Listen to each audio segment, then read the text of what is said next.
有的声音一听就能让人想到猫和老鼠，这就是音效的魅力。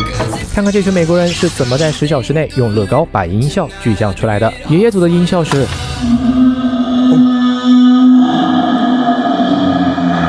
他们要搭一个九头蛇袭击化工厂的故事，来看看成品。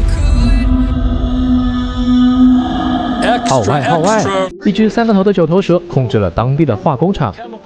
这时，一位环境友好的怪兽从海里冲了出来，他要和3头蛇单挑。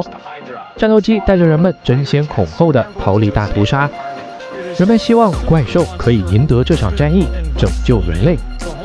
爷爷穿着记者马甲报道的还真像那么回事。九头蛇嘴里的透明剑用来体现 raw 的声波攻击，获得了评委好评。Clever. Good job. Team 组是